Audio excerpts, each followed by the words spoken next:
Hi everyone. Today I'm going to make a project on a pair of flare-legged leggings for my granddaughter. They're a light gray and they're just cotton. I'm going to use 3 of the iron-on vinyls that were included in the 20th anniversary mystery box. I'm using butter yellow, light lilac, and laurel green.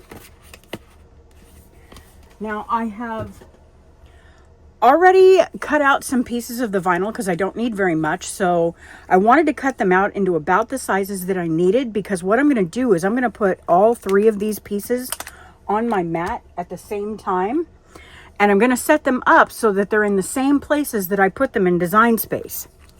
What I did was I just moved all 3 pieces to one mat. By the way, tip, always put a sticker on your mat so that when you drop it on the floor, you can find it. Let me turn my screen back on. Okay, so I have the stem, which is green, up here in this corner.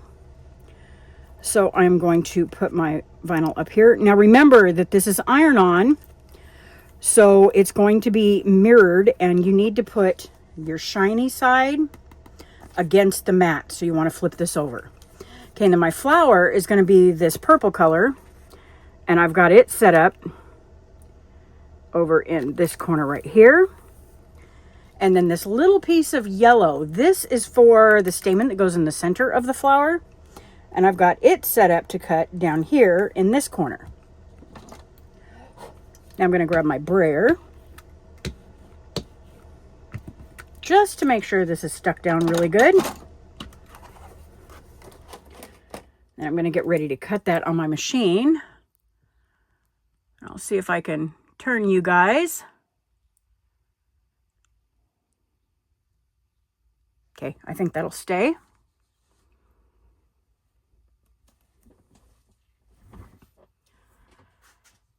Now on Design Space, I'm just going to choose Everyday Iron-On for this, and I'm going to leave it at default pressure. And then we're going to load and go. I'm cutting this on my Explorer 5. Load and go is awesome. You push the play button and it just sucks in the mat and starts cutting.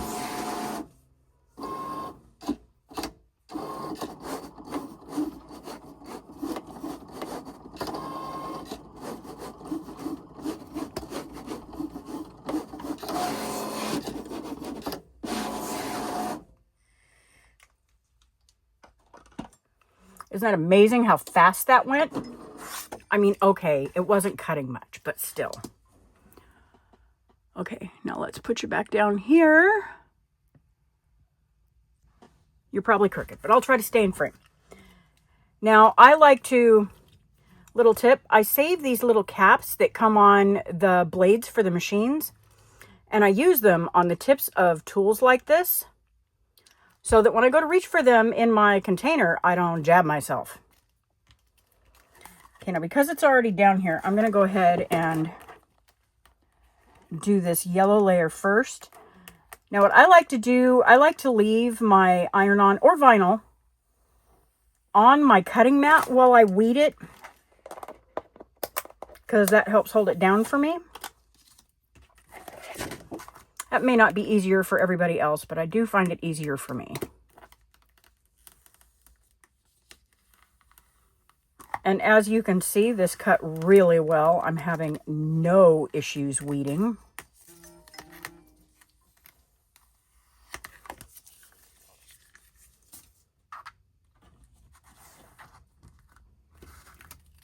Okay, and then we'll we will weed our flower. English is hard, guys.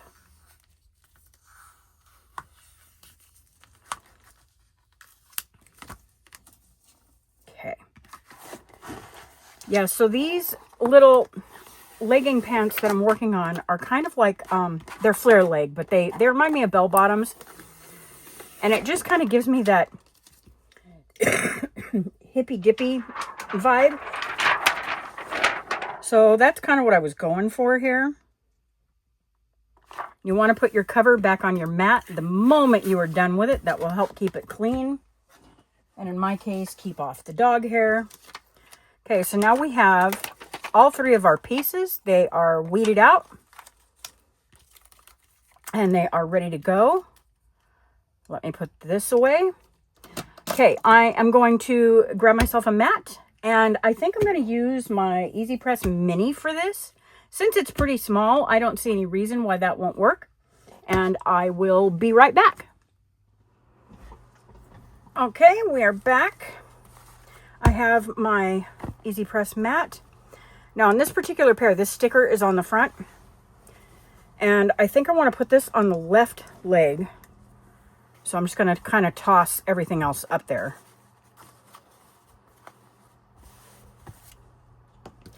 And this is the Easy Press Mini Lite. You want to pre-press your material for, 5 or 6 seconds. It helps get the moisture out.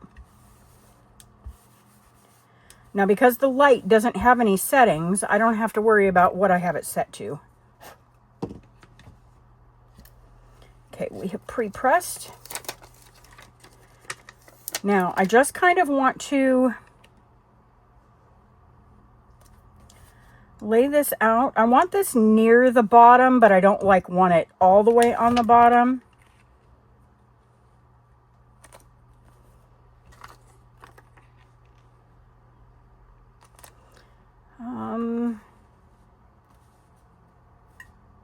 Okay, that seems like it might be a little too far.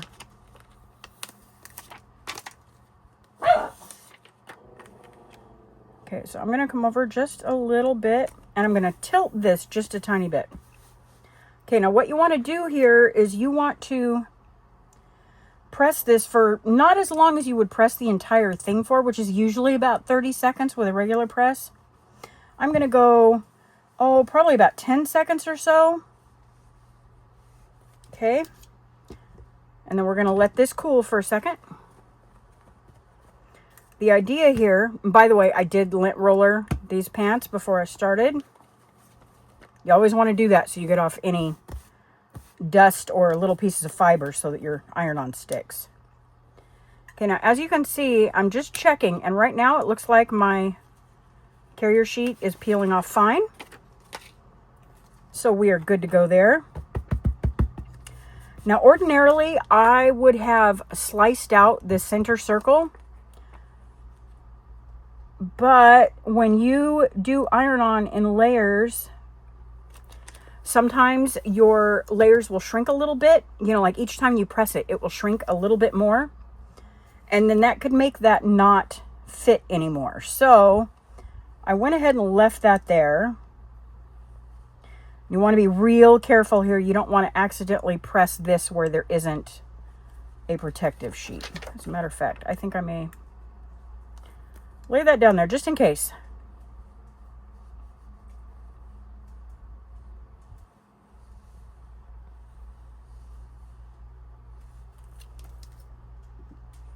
Okay, we should be good there. And I get this one back out of my way.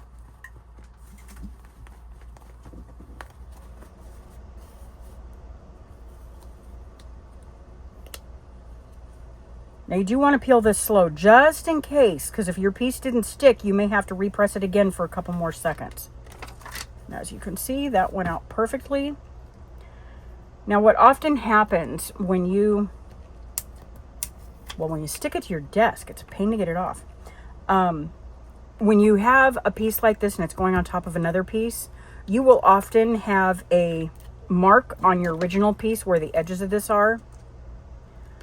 So I am going to cut around this piece. I'm still leaving just a little bit of a border here so I have something to grab onto.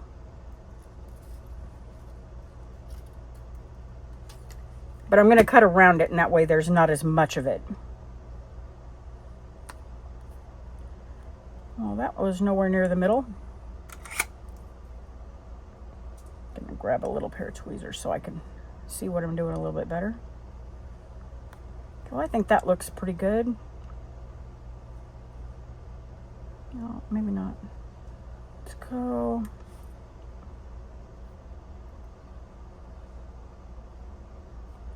Okay, I think I like right there.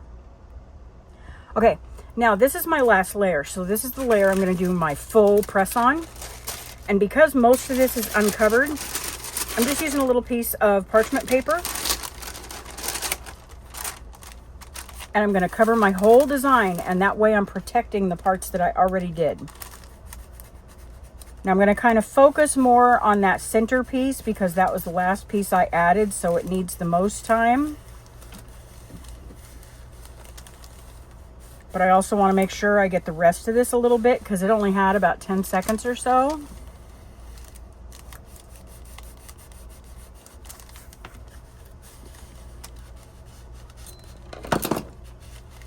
And remember your little easy presses, they are all Teflon coated. These little minis are meant for you to keep them moving. Probably should have turned my fan off.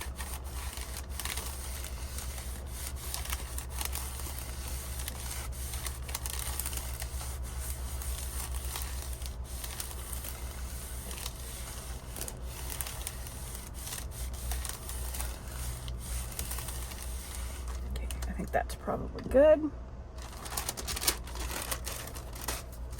Keep that set aside just in case. Now this time, because I'm not planning to press again, I'm going to want to let this completely cool before I try to peel this little piece off. Okay, our mat is hot, so I'm going to move that out of the way. That will help it cool faster, not sitting on that hot mat. Throw our garbage away.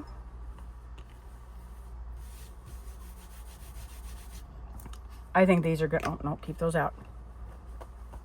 I think these are going to be so cute. Okay, now let's see if I left myself enough of this that I can get a hold of it.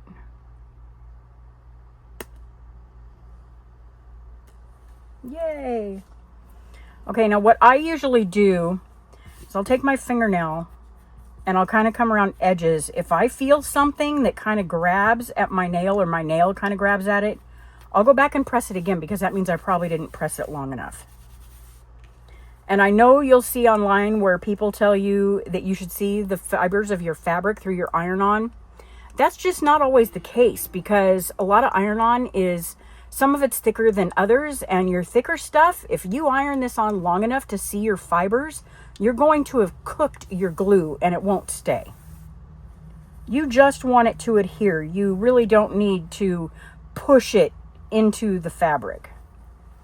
There we go. We're all done. Isn't that cute? And then obviously I can't get the whole thing in front of the camera for you, but there you go. Well, there you go. I hope you enjoyed and it gave you an idea, something you can do with the contents of that mystery box. I hope you got one. Happy crafting.